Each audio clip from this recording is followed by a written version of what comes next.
au séminaire de Pentecôte 2020, nous vous saluons dans le précieux et glorieux nom du Seigneur Jésus-Christ. Nous sommes très heureux d'être en contact avec chacun d'entre vous.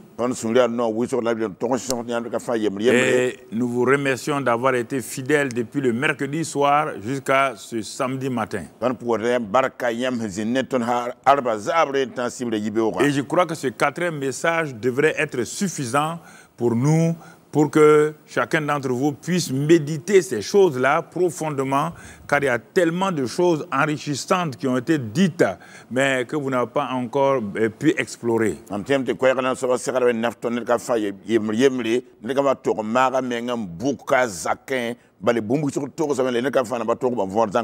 J'ai l'assurance que lorsque vous ferez une retraite personnelle pour écouter, réécouter ces enseignements, Dieu va illuminer votre intelligence pour que vous compreniez vraiment la profondeur de la parole.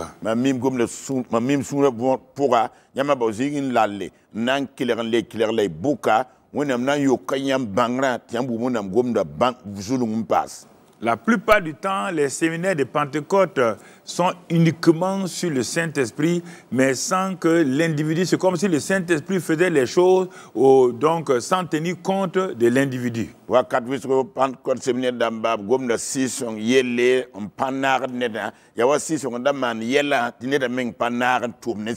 C'est pourquoi nous avons commencé le mercredi avec 3 personnages, Jésus, Jacob et Nathanaël.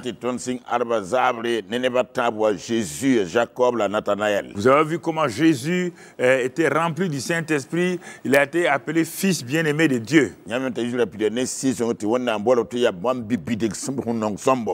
Et il a rencontré Nathanaël lorsque Philippe l'a présenté à Nathanaël. Mais quand nous regardons cette rencontre entre Jésus et Nathanaël, c'est une rencontre spécifique. Nathanaël était un homme qui cherchait à connaître le Messie. C'était un homme qui aspirait, qui soupirait, qui cherchait à connaître le Messie.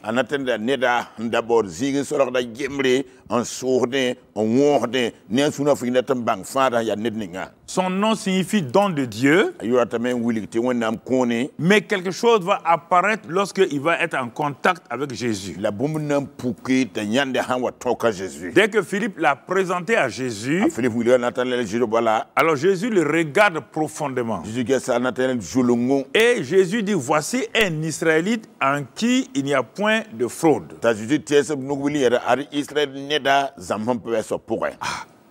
Voici un Israélite. Vous entendez le mot? Un Israélite. C'est un mot, vous devez le comprendre. Prince avec Dieu et qui n'a point de Jacob. Fraude là, ça veut dire Jacob. Quand vous lisez dans le grec et autres là, vous allez trouver que fraude là, ça veut dire Jacob. Jacob avant de devenir Israël.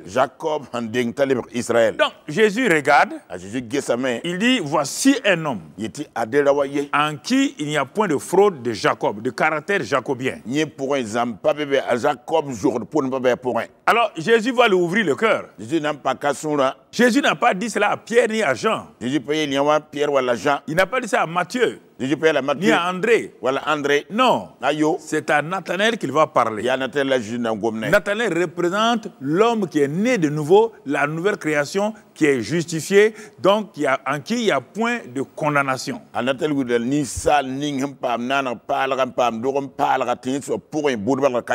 Alors Jésus, l'ayant regardé, va lui faire une révélation. Quand il a dit cela à Nathanaël, Nathanaël dit, tu es le roi des Juifs, tu es le fils de Dieu. Jésus de lui dit simplement, ah, tu crois? Tu verras de plus grandes choses que ce que tu viens d'entendre et de voir. Et ce n'est pas fini. Désormais, vous verrez le ciel ouvert sur le Fils de l'homme et vous verrez le mouvement surnaturel des anges de Dieu sur lui. Et pourtant, Jésus vient de parler à quelqu'un qui n'est pas du précaré de Jésus. Ça veut dire qu'il ne fait pas partie des 12 intimes de Jésus.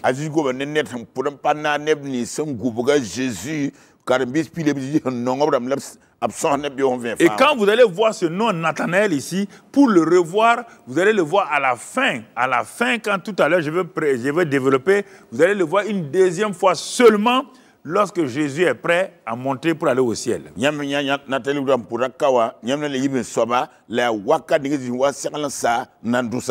C'est pourquoi je l'ai appelé le disciple invisible et silencieux.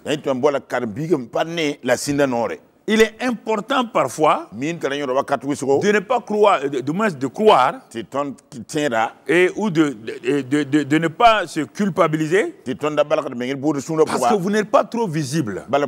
Non, ce n'est pas important. Non.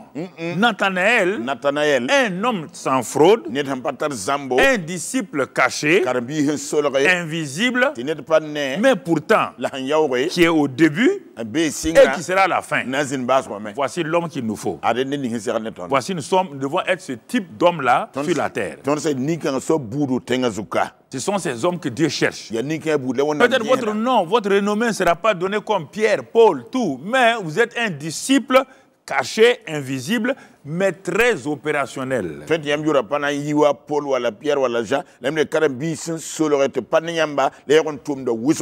Et regardez, nous avons vu, nous avons développé cela. Donc Jésus invite Nathanaël à le suivre comme un disciple caché. 3 jours après seulement, Nathanaël voit le premier des grands miracles. C'est que Jésus lui avait dit. Tu verras de plus grandes choses. Il était là silencieux parmi les disciples. Il a vu le premier des grands miracles. Ensuite, Jésus l'a appelé à le suivre pendant toutes les 3 années. Il a vu le Gadarénéen être libéré. Il a vu l'homme qui est né aveugle voir. Il a assisté à la résurrection de Lazare. Jusqu'à la fin, quand Jésus va partir, les dernières paroles, on va voir Nathanaël réapparaître encore avec Jésus. Et nous avons vu que un Israélite sans fraude là, le deuxième personnage, nous avons vu cela avec Jacob. Lui, il était le type même de la fraude. Il était l'élément caractériel de la fraude. Mais lorsque le Saint-Esprit a manifesté le ciel ouvert sur lui dans un songe, comme il était un homme avec la fraude, il ne peut pas rester dans la présence de Dieu. Et c'est pourquoi, quand nous avons un caractère frauduleux caché en nous, nous n'aimons pas la présence de Dieu. Nous avons peur là où le Saint-Esprit agit. Mais Dieu ne nous condamne pas. Si Dieu est venu se révéler à un homme qui a une nature de fraude, c'est que Dieu a une grande destinée pour tous les hommes. Pourquoi? Dieu a tant aimé le monde qu'il a donné son Fils unique. Il a aimé les Jacob. Il a aimé les Nathanaël. Il a aimé les Théophile. Il a aimé les Saul, les Saül. Donc, c'est l'amour de Dieu qui est plus important que tout. Malgré son caractère frauduleux, Dieu avait une grande destinée pour Jacob. Et après des péripéties, quand il va revenir, Dieu va le rencontrer, Dieu va le changer, il va passer de Jacob en Israël. Donc lui aussi un homme sans fraude désormais. Et vous voyez donc, nous avons vu toutes ces choses-là. Nous avons progressé, nous sommes allés pas à pas, et nous avons vu Nathanaël, témoin silencieux de Jésus-Christ. Nous avons vu toutes ces choses-là. Et hier, à la session d'hier, nous avons vu les fleuves d'eau vive coulent de ceux qui sont conscients qu'ils sont sous le ciel ouvert. Et quand nous comprenons ces trois sessions-là, aujourd'hui, on va aborder la 4e session qui va venir compléter les 3 premières sessions. Mais ce qui est important avec ces 4 messages-là, vous avez suffisamment de choses vraiment à découvrir et que Dieu va vous amener à aller de l'avant. Maintenant, aujourd'hui, qu'allons-nous voir? Nous allons voir comment recevoir, garder et opérer avec l'onction sous le ciel ouvert. Je ne vais pas parler de l'onction toute seule. J'ai dit, écoutez très bien. Il y a des gens, quand on parle de l'onction, ils sautent jusqu'au plafond, ils reviennent à terre et puis ils ne décollent plus. Ils extraient l'onction de l'ensemble et puis ils veulent fonctionner avec ça. J'ai dit, premièrement, comment recevoir l'onction. Deuxièmement, comment garder l'onction. Parce qu'il y a des gens qui sont des passoires spirituels. Est-ce que vous connaissez les passoires spirituels? Ce sont les témoins, les choses où les femmes envoient l'eau pour donc toute l'eau passe. Ils reçoivent l'eau, mais ils ne peuvent pas la garder. Ils reçoivent l'onction, ils ne peuvent pas la garder. C'est pourquoi, comment recevoir l'onction, comment la garder pour me permettre d'opérer avec cette onction-là sous le ciel ouvert. Nous avons déjà dit comment garder le ciel ouvert. On a vu cela. Mon incrédulité doit partir. Je confesse mes péchés et l'écran qui était entre Dieu et moi, entre le ciel ouvert et moi, ça disparaît. Le ciel est ouvert, personne ne l'a fermé. Ni vous ni moi. Nous pouvons fermer le ciel. Depuis que le Saint-Esprit est descendu, le ciel est resté ouvert. Et le sang de Jésus, dans Hébreux 9 et Hébreux 10, il dit qu'il est monté au ciel avec son sang. Il a tout purifié. Et Hébreux 10, verset 9, il a gardé le chemin du ciel ouvert. Et il nous dit de nous approcher. Le ciel est toujours ouvert. Mais si mon attitude, si je suis culpabilisé, je suis complexé, je penserais que le ciel n'est pas ouvert et il me faudrait alors aller jeûner et prier, pour que le ciel s'ouvre. Le jeûne ne peut pas ouvrir le ciel. C'est la tradition que nous avons nous-mêmes parsemée partout. Et écoutez, nous avons vu hier le dernier exemple de la 3e session. Quand Dieu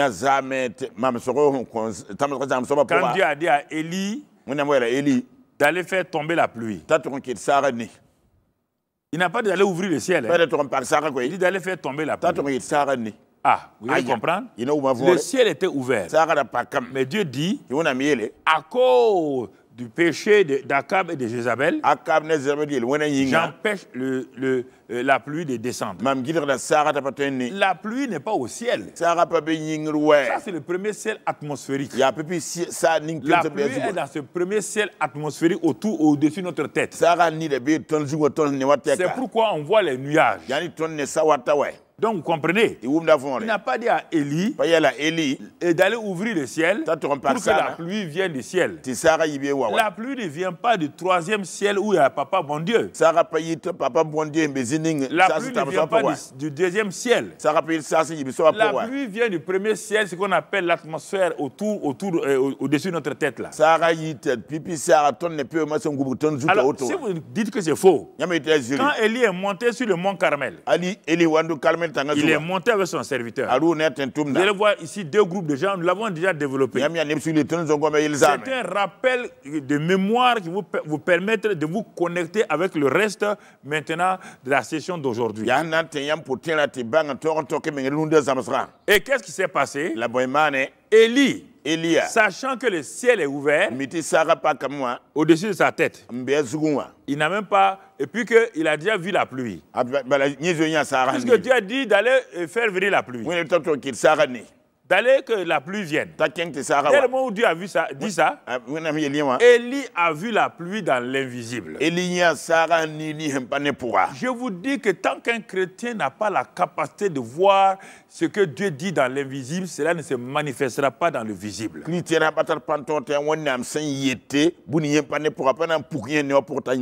Il faut voir ta vie dans l'invisible comme Dieu dit, et alors tu sauras comment travailler pour manifester cela dans le visible.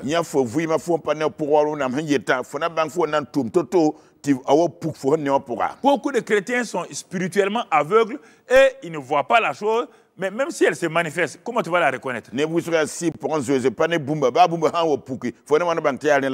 il y a 2 genres de croyants sur la montagne, le mont Carmel. Les Élie qui savent que le ciel est ouvert, et dans leur temps, spécialement pour eux. Deuxièmement, ils savent que la pluie est là. Mais maintenant, il est monté avec un serviteur. Et le serviteur ne pouvait pas l'aider à prier. Parce que le gars était aveugle spirituellement. Même quand les Syriens sont venus et que Dieu a envoyé les anges, l'homme a vu des Syriens mais n'a jamais vu les anges. C'est le même homme qui est avec Élie sur la montagne. Vous comprenez? Donc, Élie dit, je vais apprendre quelque chose à cet homme-là. Il se peut qu'un jour il me remplace. Donc je vais lui apprendre comment voir dans l'invisible. Alors Élie fait exprès, il se met à genoux. Il met sa tête entre ses genoux pour ne pas regarder l'environnement, pour ne pas regarder le ciel bleu. Le ciel est bleu naturellement, mais pour Élie, la pluie était là. Il dit à son serviteur maintenant, bon, la pluie va venir bientôt. Le gars regarde Élie de façon étrange. Il dit, bon, ok, comme toi tu crois au naturel seulement, va de l'autre côté là, du côté où il y a la mer là, et regarde bien s'il y a la pluie. C'était pour le tester. Parfois Dieu vous teste pour voir si vous avez la révélation. Il s'en va une première fois. Il ne voit pas de nuages. Il dit à son patron, le ciel est bleu. Élie ne lève pas sa tête pour le répondre. Élie est dans le silence pendant ce temps-là. Il ne parle pas. Il ne lève pas la tête. Ils savent que la pluie est là. Vous voyez là? On dit qu'il est parti prier. Mais il n'a pas prié. Où? Seigneur, tu vois. Maintenant, envoie la pluie. Sinon, on va croire que je suis un faux prophète. Non. Il était calme. Calme. 2 fois. 3 fois. Le serviteur aurait pu dire au prophète, bon, je vois que quand il vient te parler, bon, tu ne lèves pas ta tête. Je ne sais pas qu'est-ce qu'il y a entre tes genoux là. Et tu me réponds rapidement, continue, va voir. Je vois que toi tu comprends quelque chose. Il aurait pu s'asseoir près de son chef là. Il demandait, apprends-moi à faire comme toi. Mais il est parti 5 fois, 6 fois. Quand il est revenu 6e fois, il a dit, chef, on se fatigue là. Le ciel est bleu. Moi je crois que Élie a souri dans son cœur. Il a dû dire à Dieu, bon, le gars là, je ne crois pas qu'il peut être un bon successeur. Hein? Non, parce qu'il ne voit pas. Mais fais-lui grâce. Comme il aime le naturel, il ne voit pas dans l'invisible. Montre-lui un petit nuage au moins. Quand il part une certaine fois, il court, il vient. Mais il prévient Élie. Hein? Il faut te réjouir. Hein? Il y a un nuage. Mais ça ne vaut même pas mon point là. La poudre pata même nous Ça ne peut pas devenir pluie. Élie dit, descends rapidement. Dis à Akab que j'entends les tonnerres. Moi, je ne veux pas être un faux messager. Il n'y a pas de tonnerre ici. Il n'y a pas d'éclair. Il n'y a pas de nuage. Que le petit point là. Élie dit, descends. Dis-lui, avant qu'il n'arrive en bas, la pluie était déjà là. Apprendre à voir dans l'invisible. Chrétien trop naturel. Trop naturel. Alléluia. On va aller prier. Oui, la prière est bonne en hier. Mais c'est la prière que le Saint-Esprit t'inspire. C'est pourquoi parfois, il faut rester tranquille. Dans son lit, dans un fauteuil, dans une chaise longue, dire 2 ou 3 mots à Dieu, fermer ses yeux et contempler. Un contemplateur. Et laisser le Saint-Esprit tout doucement amener les choses dont tu as besoin.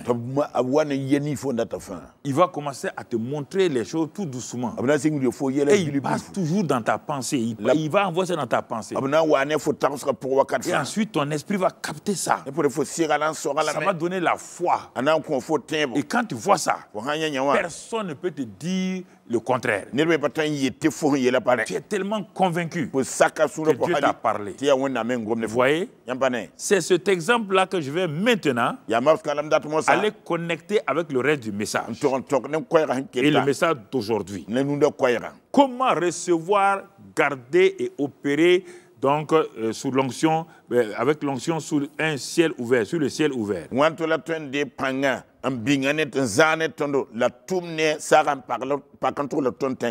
Et je reviens à notre fameux Nathanaël, notre ami Nathanaël. Nathanaël que Jésus a invité pour le suivre là.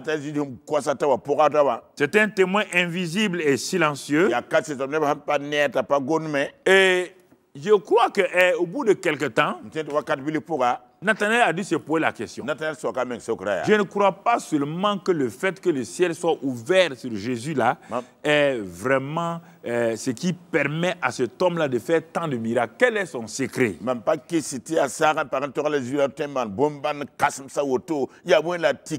Le fait seulement que le ciel soit ouvert et que les anges montent et descendent, ça suffit pour qu'il y ait tant de miracles. Alors, comme Luc l'évangéliste, a fait des recherches. Et c'est pourquoi c'est lui qui parle de l'onction de Jésus plus que tout le monde parmi les 4 évangélistes. Nathanaël va continuer à écouter Jésus. Il va continuer à écouter ses enseignements. Et mon frère, ma soeur, il va apprendre un jour le secret de Jésus. Dans Luc 4, verset 1. Jésus va dire son secret en 3 éléments principaux. Premier élément, Luc 4, verset 1. Jésus rempli du Saint-Esprit. Pour opérer sous le ciel ouvert, il faut être rempli du Saint-Esprit.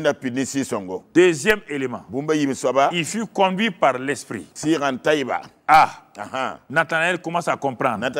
Cet homme Jésus-là, qui va de lieu en lieu, faisant des miracles, des prodiges, délivrant des gens, son secret, c'est un homme rempli du Saint-Esprit. C'est un homme conduit par le Saint-Esprit. Vous qui êtes en contact avec nous, je vous pose la question. Vous aimez l'onction. Mais ici, regardez notre Seigneur. Il est rempli et conduit. Ça veut dire c'est un homme dépendant totalement du Saint-Esprit. Il opère sur la terre en tant que Dieu incarné, non pas en tant que Dieu. Il opère sur la terre en tant qu'un homme sous l'onction. Êtes-vous un homme sous l'onction? Êtes-vous une femme sous l'onction? Voici votre problème. Rempli du Saint-Esprit, conduit par le Saint-Esprit. Il est parti et rencontrer Satan. La première tentation pour vaincre Satan, mon frère, ma soeur, c'est d'abord être rempli du Saint-Esprit et conduit par le Saint-Esprit. Voici les deux éléments qui vont te permettre de gagner le combat contre Satan et ses tentations. Ce n'est pas l'onction extérieure, c'est l'onction intérieure. L'onction intérieure est caractérisée par être rempli du Saint-Esprit et conduit par le Saint-Esprit. Par le Saint-Esprit vous conduit de l'intérieur et non pas de l'extérieur. Il est en vous. On dit celui qui est en vous est plus grand que ce qui est au dehors. On parle du Saint-Esprit, il est en vous. Vous êtes rempli du Saint-Esprit, conduit par le Saint-Esprit. Ça, c'est la première phase de l'onction. L'onction intérieure et ensuite l'onction extérieure. Ce sont les deux phases-là qui vont devenir une onction globale, totale dans votre vie pour que vous opérez sous le ciel ouvert. Il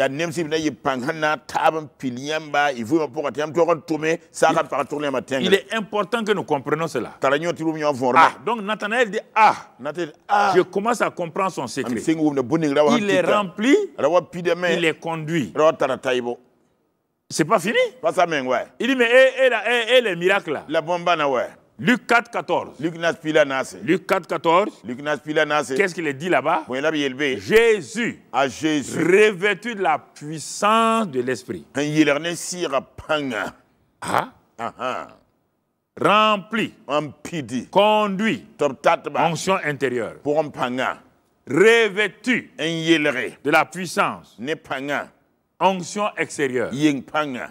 De verset 18. Pour compléter l'onction extérieure. Verset 18. Jésus même s'arrête. Devant tout le monde, il dit, l'Esprit du Seigneur est sur moi. Vous entendez? Est sur moi. Premièrement, onction intérieure. L'Esprit du Seigneur m'a rempli et me conduit. Ça, c'est intérieur. Deuxièmement, revêtu de la puissance. Et l'Esprit du Seigneur est sur moi. Donc, tu vois les deux faces de l'onction.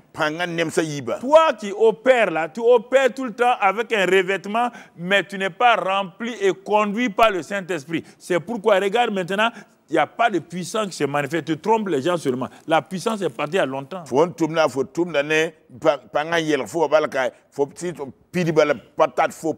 y a rien qui te faut, mais faut pas les tourner, moi ça ouais, faut bien regarder bala. Crier n'est pas l'onction.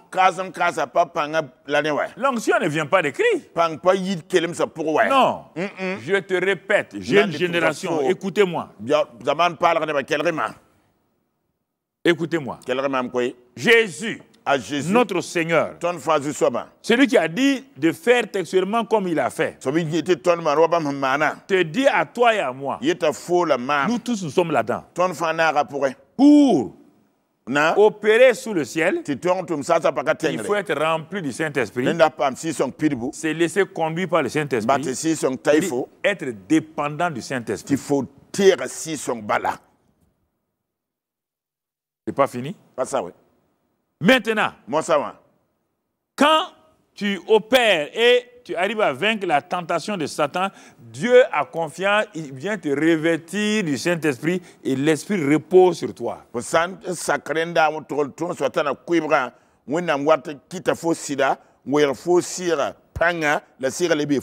C'est pourquoi il dit l'Esprit du Seigneur sur moi car il m'a oint. Alors je vous pose la question, asseyez-vous.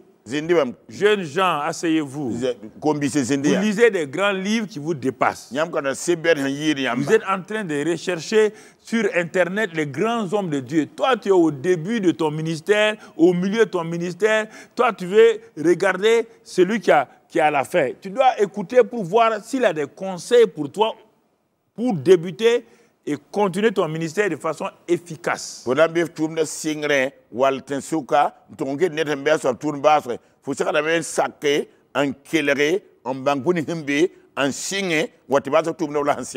Alors, maintenant, pourquoi l'onction de Jésus a-t-elle fonctionné permanemment. Pourquoi Jésus n'est pas parti prier et jeûner pour renouveler l'onction? Il était en contact, il était obéissant au Père. Obéissant au Père.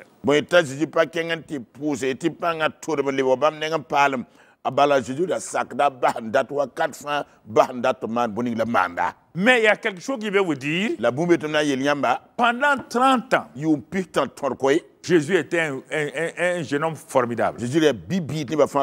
Il était reconnu comme le fils de Marie et de Joseph.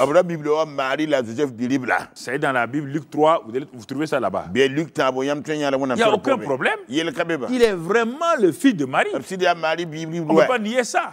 Quiconque nie ça, vraiment insensé. Il est le fils adoptif de Joseph. Joseph n'est pas son père. Il n'est que le père adoptif. Il était charpentier. Sur le plan professionnel. Il n'y a rien de mauvais dans ça. Quand son travail spirituel n'a pas commencé, tu dois travailler et avec tes mains pour te nourrir. Jésus n'était pas paresseux. Il a travaillé. Bien qu'il sache qu'il était venu pour sauver le monde. Toi, tu es appelé au ministère, tu dors seulement, tu fais que prier, jeûner, tu dors. Qui va te nourrir?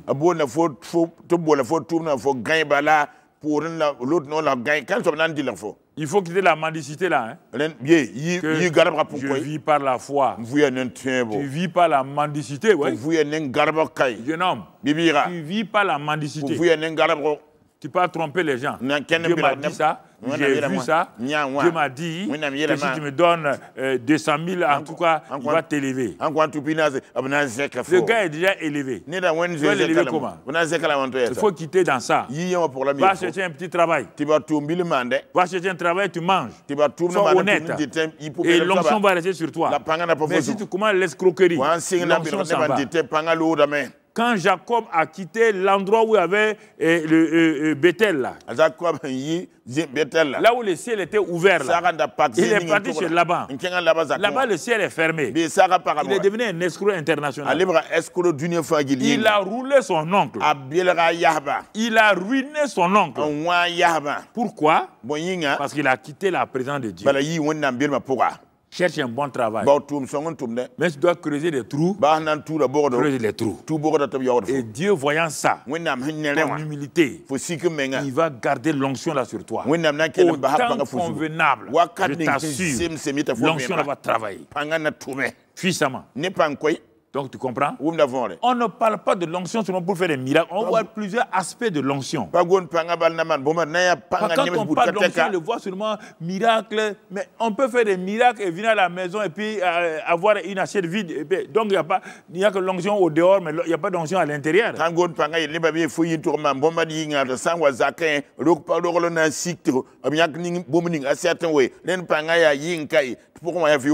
Quand Jésus a eu 30 ans,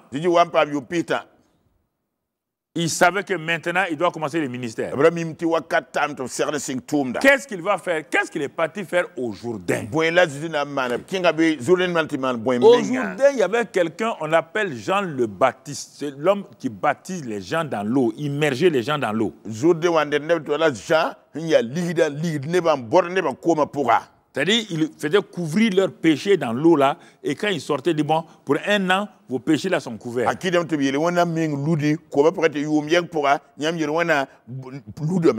Par le baptême des gens ne peut pas enlever les péchés. C'est l'agneau de Dieu qui ôte les péchés. Alors, voici Jésus arrive là-bas.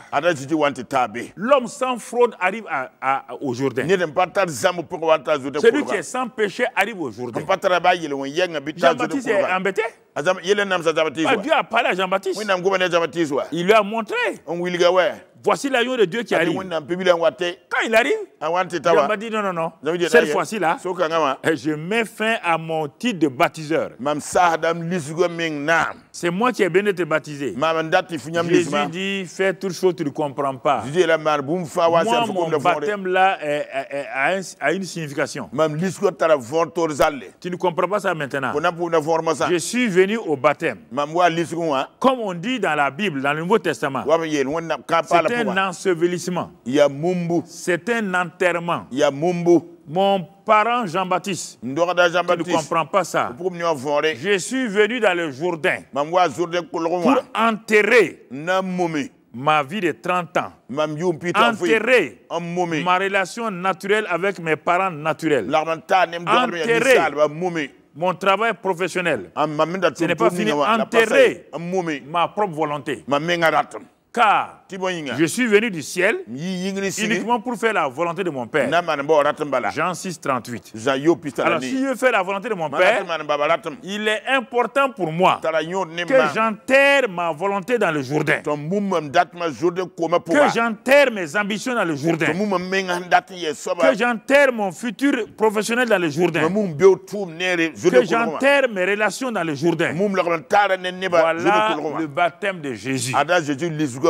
Si vous ne croyez pas ça, c'est ça. C'est pourquoi maintenant, il dit, je ne fais que ce que je vois faire au Père. Je ne suis pas venu pour faire ma volonté. Même à Gethsemane, là où le doute venait un peu, il a dit, non pas ma volonté, mais ta volonté. Il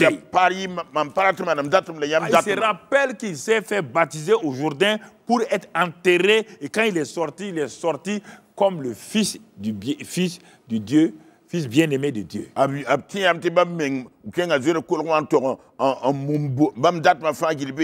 quelque chose a commencé.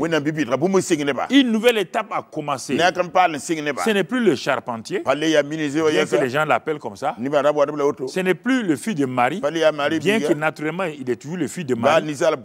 Mais pour ce pourquoi il est venu là, il est le fils. C'est pourquoi Dieu dit, tu es mon fils bien-aimé en qui j'ai mis toute mon affection. Et le Saint-Esprit est venu dire, bon, comme tu es fils de Dieu, alors tu vas plus te diriger. C'est moi qui ai été envoyé pour te conduire. Tu deviens un bon esclave de l'amour divin. Ah, on n'aime pas ça, hein?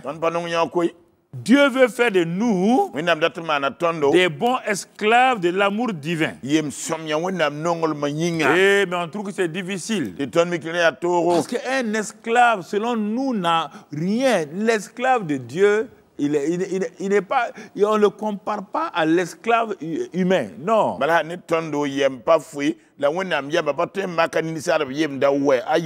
C'est un esclave de l'amour divin. Il ne sent même pas l'esclavage. Parce que le joug d'esclavage qui est sur son cou là est porté par Jésus. C'est un esclavage lié avec Jésus. Comme quand on met dans le joug pour nos paysans là, ils amènent deux vaches ou bien deux taureaux pour cultiver là. L'esclavage dont je parle là, c'est-à-dire il y a Jésus, il y a nous. Il a dit, portez mon joug. Mais il dit, mon joug est léger. Pourquoi mon joug d'esclavage est léger? Parce que le poids du joug est porté par Jésus. Mais ma part, c'est d'être en communion avec lui. Simplement, d'être en communion avec lui. Mais le joug, le poids est sur lui. C'est pourquoi il dit, venez à moi, vous tous qui êtes fatigués. Prenez mon joug sur vous. Il dit, il est léger. Ah, les gens ont peur. Ah, si je me livre à Jésus comme esclave. Quand hier, nous avons dit ambassadeur extraordinaire. J'ai vu les internautes, j'ai vu les téléspectateurs, puisqu'ils ont écrit après, « Oh, je suis ambassadeur, je suis ambassadrice ». Mais maintenant que je dis esclave, je vous vois, vous ne répondez pas. Hein? Il faut répondre maintenant. Esclave, bon esclave. Il faut répondre à ça aussi. Mamie ne pas me zame, mia ambassadeur, mia pareil ambassadeur, mamie est yemba mosa. Mamie faut, y'a pas le que goulot les mêmes willing. Vous n'aimez pas le mot esclave. Mais en réalité, dans la vérité, un ambassadeur est un esclave de son pays. Il n'a pas de volonté. Vous ne pouvez pas me dire le contraire. Aucun ambassadeur d'aucun pays n'a la volonté. Il ne doit pas dire je. Il dit mon pays dit. Voilà la position de mon pays. Voilà ce que mon pays dit. Il est un esclave. Mais un bon esclave. Bien payé, protégé et tout. Soyez ce bon esclave de Jésus. Amen. Dites gloire à Dieu. Dites gloire à Dieu. Oh, j'accepte d'être bon esclave de Dieu. Je n'avais pas compris. J'ai cru que c'est les esclaves humains qu'on fait souffrir, on coupe les doigts, on coupe tout là. Non. Un ambassadeur est un bon esclave. Il est esclave de l'amour de Dieu. C'est pourquoi l'onction aime ça. Quand tu es esclave de Dieu, le Saint-Esprit, l'onction reste sur toi. L'onction dit, ah, on a trouvé l'homme qu'il faut. On a trouvé la femme qu'il faut.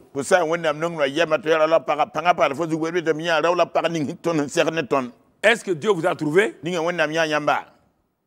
Ou bien quand vous êtes passé par les baptêmes d'eau là, il y a des gens quand on les a baptisés, on a dit que le baptême d'eau c'est l'ensevelissement. C'est-à-dire qu'on est mort et on vient nous enterrer. Il y a des gens qui sont des demi-morts et qui étaient des demi-vivants. Pourquoi?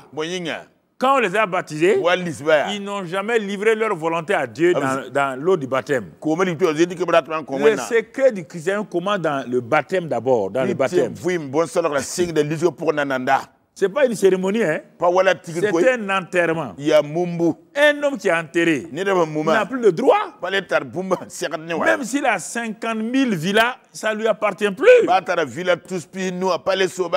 S'il a les comptes bancaires, ça ne lui appartient plus. Il est mort. Et aussi, s'il a commis des crimes, on ne peut pas l'attaquer aussi. Mais il y a des chrétiens qui se sont fait baptiser dans leur cœur. Ils ont dit, bon, on me baptise, hein, mais on va me mouiller seulement, on va me mouiller.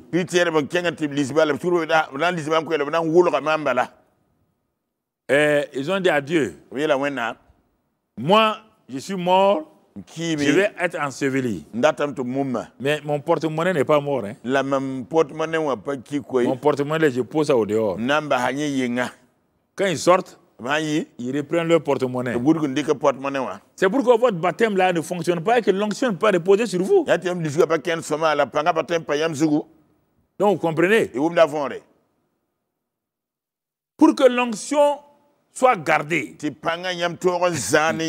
y a des conditions. Soyez un bon esclave de l'amour divin qui est prêt à se laisser conduire par le Saint-Esprit et qui sait qu'il est mort, mais il est vivant. Il vit en nouveauté de vie et il marche avec le Seigneur. Quand Jésus est sorti, dans Jean 5, versets 19 et 20, qu'est-ce qu'il va dire? Jésus dit, en vérité, je vous le dis, le Fils ne peut rien faire de lui-même. Ah non, Jésus, tu ne peux pas me dire ça? Moi, je t'ai vu, tu as résisté au diable. Non, il dit, mais vous ne comprenez pas. Le Fils là, de Dieu là, quand j'étais fille de Marie là, même là, vous avez remarqué, non? Quand j'avais 12 ans, dans le temple là, où je suis resté à Jérusalem, quand maman Marie et Joseph sont venus me chercher, qu'est-ce qui est écrit là-bas? Dans Luc 2 là, il dit, j'étais soumis à eux. Naturellement, j'ai déjà appris à être soumis à maman Marie et à Joseph. J'ai appris à être un petit esclave là-bas. Et cela a touché maman Marie et Joseph parce qu'elle a dit que ils retenaient ces choses-là dans leur cœur de voir un enfant de 12 ans aussi soumis que Jésus. L'année 6, maman Marie n'est sur le balai. Maintenant, quand il rentre dans le ministère de son père, et que le père a dit, tu es mon fils bien-aimé, il a dit, si je me suis soumis à Marie et à Joseph, à combien plus forte raison je vais me soumettre à mon vrai père, au Père céleste. C'est ça qui a fait le succès, si je puis dire, entre guillemets, du ministère de Jésus. Vous croyez que c'est l'onction allait gêner, prier là. Si vous êtes insoumis, vous êtes rebelle à la parole de Dieu, votre onction ne peut pas durer.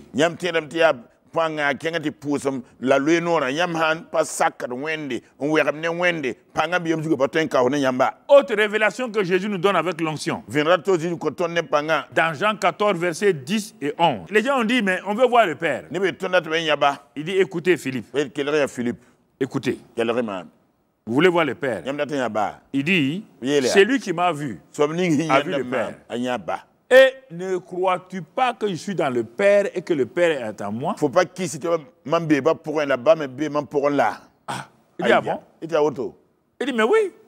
Les paroles que je vous dis là, je ne les dis pas de moi-même. Et les œuvres que je fais là, c'est le Père qui est en moi par le Saint-Esprit qui les fait. Alors, jeunes gens, restons là un moment. Vous dites que vous êtes disciples de Jésus. Certains disent qu'ils sont apôtres, prophètes. Donc, je ne dis pas non. Mais je vous pose la question. Notre maître dit que lui, il ne fait que ce qu'il voit faire au Père. Et que c'est le Père qui est en lui qui travaille. C'est le Père qui le conduit par le Saint-Esprit là où il doit aller. Je vous pose la question, jeunes gens. Votre fameuse onction là, ça vous conduit à quoi? Regardez.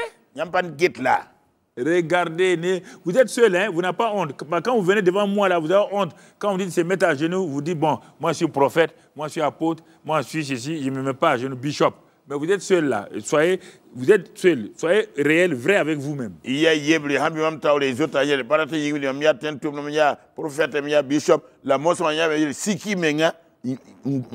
que vous pouvez dire que l'onction que vous avez reçue là, vous faites tout? Chaque fois, pour faire ce que le Saint-Esprit vous dit. Et les œuvres que vous faites là, honnêtement, on va faire ceci, on va faire un séminaire, on va faire ceci ou cela. Est-ce que vous êtes conduit? Vous êtes conduit?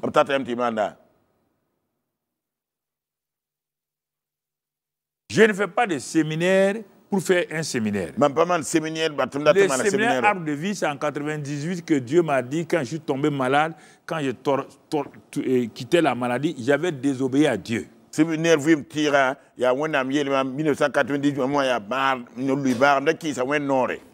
et Dieu m'a dit, je veux que tu enseignes. Et moi, j'ai dit, je ne veux pas ça. Je suis évangéliste. J'aime l'onction d'évangéliste. Parce qu'au lieu de suivre Jésus, comme j'étais en voyage avec des gens déjà, et puis je regardais certains grands hommes de Dieu là, ma tête était sur eux un peu.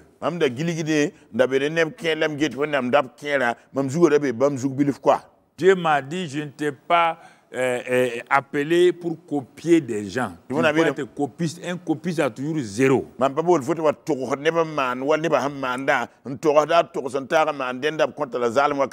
je n'ai pas voulu écouter, la main de Dieu s'est retirée. Je suis tombé malade. C'est pas Dieu qui m'a rendu malade. Dieu ne donne pas la maladie. Mais sa main se retire. J'ai attristé le Saint-Esprit. C'est quand je suis tombé malade et que ça a duré 6 mois. J'ai commencé à m'examiner moi-même, voir mes rébellions, voir mes péchés, voir mes désobéissances, voir mon orgueil. J'ai reconnu ça. Quand Dieu dit, bon, maintenant, et tu veux enseigner, j'ai été obligé de lui dire, je vais enseigner. Et j'entrais en 99. Il me dit, quand tu vas te lever, tu vas aller en Guinée. On m'a invité en Guinée. Quand tu vas revenir, le 1er janvier, là, tu commences ce qu'on appelle le séminaire Arbre de Vie. Va voir dans Apocalypse chapitre 21, tu vas trouver ça là-bas. Et dans Ézéchiel 47, ce que je vous ai enseigné hier. Séminaire Arbre de Vie. Et c'est en début de ce temps-là que j'ai obéi. Mais vous, mardi, janvier, séminaire de relève. Février, séminaire d'abondance. Mars, séminaire de grande foi. Mais, écoutez, Jésus dit, pour aller chez la Samaritaine, l'onction m'a conduit en Samarie. Pour aller ressusciter Lazare, c'est le Saint-Esprit qui par son onction m'a conduit, sinon je ne peux pas ressusciter Lazare. Vous m'avez vu comment j'ai ressuscité Lazare? Comment c'était facile, non? Facile. Parce que j'étais conduit par le Saint-Esprit. Et quand le Saint-Esprit conduit, ça devient facile. Parce que l'onction là va nous diriger.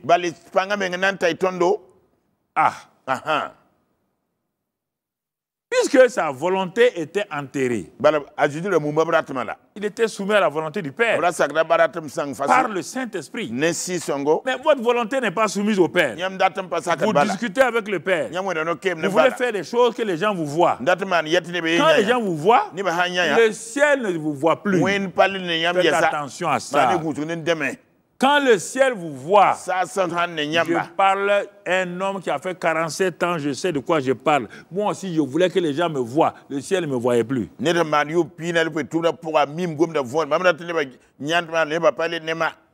Je vais vous parler pour que vous puissiez comprendre. Ne perdez pas votre temps. Les gens vont vous applaudir. Les gens m'applaudissaient. Ils m'applaudissaient. De 95 en 98. Il dit, mais pasteur Kanambi a l'onction. Quand il lève la main, les gens tombent sur moi. Quand il s'arrête, les gens viennent toucher de bord ses vêtements. Je croyais que j'étais quelqu'un. Vous comprenez? Parfois, il faut un ancien pour vous enseigner. Ne dites pas que ce n'est pas possible chez vous. Hein? Au contraire, c'est possible. Si vous ne voulez pas souffrir plus, il faut arrêter. Quand j'étais à terre, là, 6 mois malade, là, il n'y a que quelques rares personnes qui étaient en contact avec moi. Je peux les compter sur le bout des doigts. Il y avait quelques couples qui étaient là, qui m'encourageaient. Simplement. Mais où est la troupe? Où est la foule? Faites attention. Voilà, prophète, apôtre, ceci ou cela. L'onction est gardée dans l'humilité. L'onction est gardée dans l'obéissance. Acte 5, il dit qu'il donne le Saint-Esprit à ceux qui lui obéissent. C'est pourquoi l'onction de Jésus est restée longtemps sur lui. Il a décidé d'ensevelir sa vie de 30 ans là dans le Jourdain. Bien-aimés frères et sœurs, on avance dans ce 4e message Et on est en train d'aller tout doucement, tout doucement. Alors, nous allons voir autre chose pour nous encourager.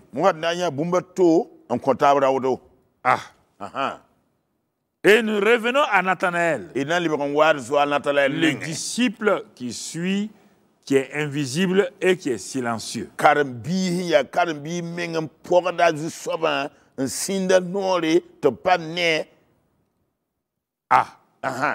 Qu'est-ce qu'il va faire? Il va continuer à suivre Jésus. Et il va commencer à comprendre qu'est-ce que l'onction. Je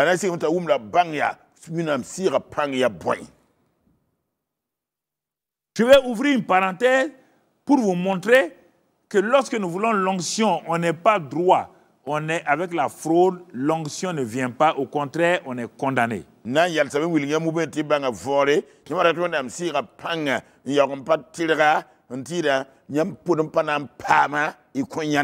Écoutons encore, c'est le cas de Simon le magicien en Samarie. Il a vu un jeune homme venir du nom de Philippe prêcher en Samarie. Il a vu des choses extraordinaires que le Saint-Esprit faisait par Philippe qui prêchait le nom de Jésus.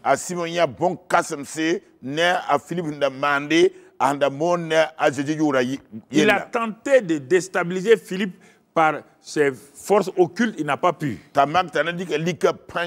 À la fin, il a ramassé tous ses fétiches pour les faire brûler. Mais en réalité, le cœur du gars n'était pas là-dedans. Vous vous dites qu'il a fait brûler ses fétiches, mais pourquoi? Écoutez la suite. C'est pourquoi vous vous exposez à aller prendre les fétiches des gens brûlés, parce qu'ils ont autre chose dans leur cœur.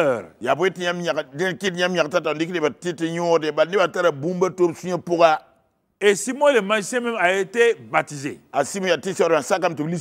Toute la ville disait, hey, on a eu vraiment un gros poisson. Simon le magicien s'est converti.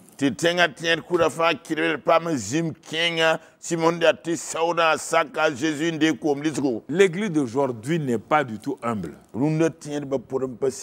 Quand un homme d'affaires bien se convertit, dit, ah, on a eu un gros poisson. Mais ils ne savent pas que les sardines sont bonnes. Les requins. Ah, c'est pas aussi bon que les sardines.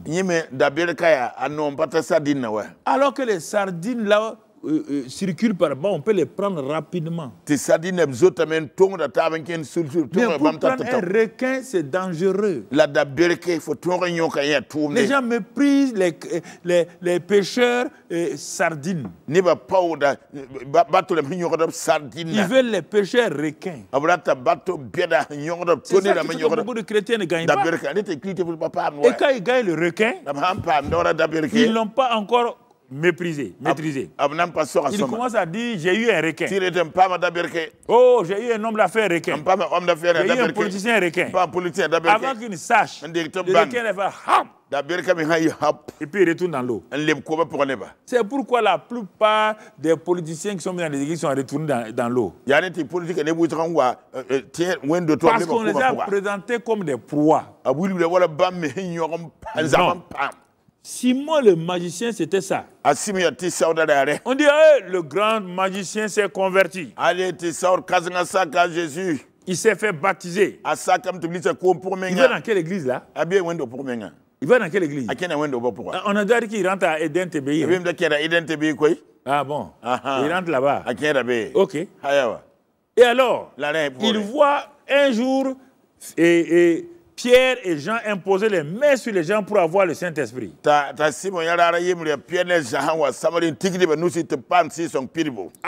il dit ça, c'est le secret de Philippe là comme ça, c'est l'onction là. C'est l'onction là comme ça. Et ça fait ça. Il dit, il part prendre de l'argent. il vient trouver Pierre. Votre affaire là, je vous ai dit, je suis maintenant membre de votre groupe là. Mais Pierre, viens ici un peu. Tu sais, moi aussi je veux la puissance là. Quand je t'ai vu imposer les mains sur les gens là, les gens ont tremblé, ils sont tombés à terre. Donc en réalité, Simon a renoncé à ses fétiches parce que Simon voulait une plus grande puissance. Vous allez comprendre. Pierre dit, ah bon, tu veux acheter un don de Dieu avec de l'argent? Il dit, ton cœur est méchant. Puis répands-toi. Donc, vous voyez, frères et sœurs, l'onction ne peut pas être reçue par certaines personnes parce qu'ils ont un cœur hypocrite. L'onction ne reste pas sur les hypocrites. Et tu comprends? Non. L'eau ne reste pas sur le canard. Si tu verses l'eau sur le canard, ça glisse, ça glisse. Tu comprends? Si nous avons un cœur de canard, alors l'eau de l'onction là, ça ne va pas aller. Donc c'est pourquoi, frères et sœurs, il faut faire attention. Il faut désirer l'onction de tout son cœur, dans la franchise, dans l'honnêteté, et ça va aller. Et c'est ça que Nathanaël regardait chez les gens. Alors, le deuxième, c'est Nathanaël, là, on va voir dans Jean 21, versets 2 à 3. Il a suivi Jésus pendant 3 ans et demi. Maintenant que Jésus est mort, il a suivi Jésus à la croix. Il a suivi Jésus à la résurrection. Et dans ce passage-là, Jean 21, verset 2, Simon Pierre, Thomas, Nathanaël. Il a suivi. Maintenant, il est inclus parmi ce groupe-là. Nathanaël est là maintenant.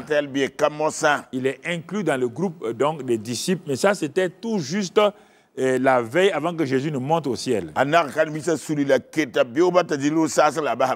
Il y a des disciples qui sont invisibles, silencieux, qui vont doucement, doucement, et puis à un moment donné, ils apparaissent au temps convenable.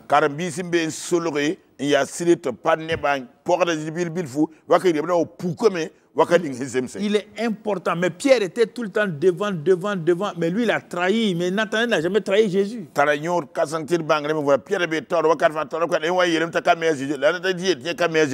Ne vous exposez pas trop vite, jeunes gens. Pierre a juré qu'il ne va pas trahir Jésus, c'est lui qui a été le premier à le trahir. Donc Nathanaël et Jésus est monté, lui aussi quand Jésus a fait l'ascension, il était là, il a regardé.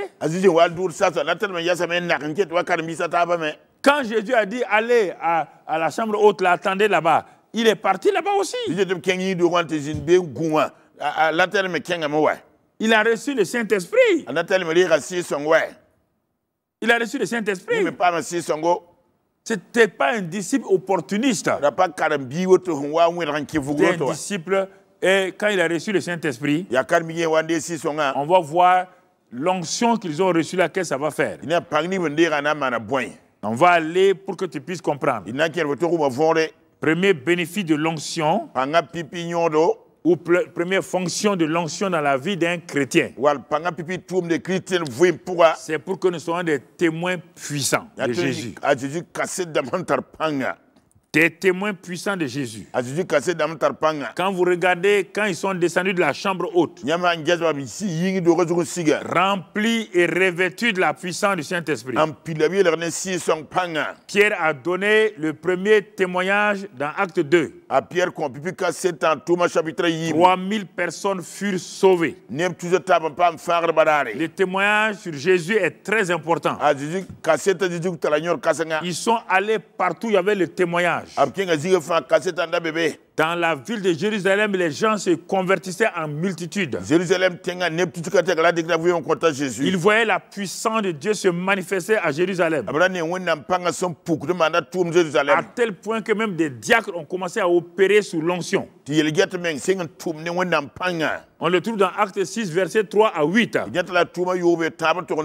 y a 6 diacres qui ont été choisis, établis dans l'église de Jérusalem. Mais il y a 2 qu'on va voir, spécialement Étienne et Philippe. Étienne était tellement rempli de Saint-Esprit que personne ne pouvait lui résister.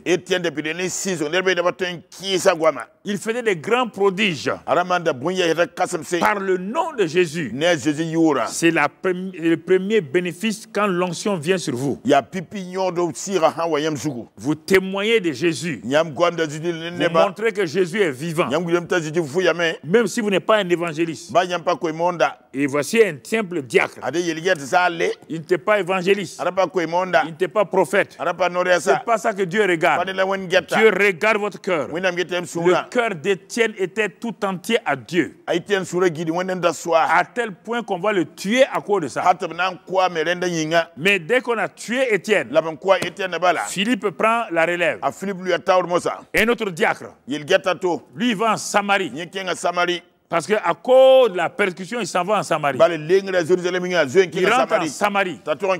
Et Philippe fait des merveilles. La ville de Samarie est chamboulée. Dieu l'envoie sur la route du désert. Il part trouver le premier Africain, un ministre éthiopien, à qui il parle, qu'il baptise. Le ministre éthiopien va en Éthiopie et depuis ce temps-là, l'Éthiopie est devenu le premier pays, donc le premier pays chrétien de l'Afrique.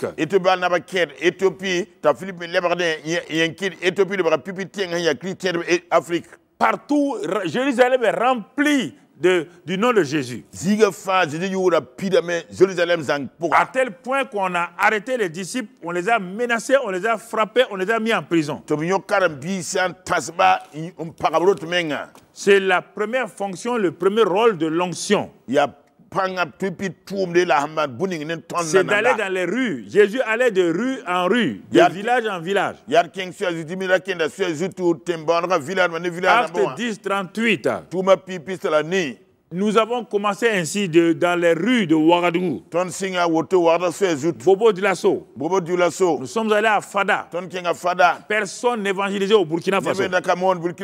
Nous sommes partis de ville en ville.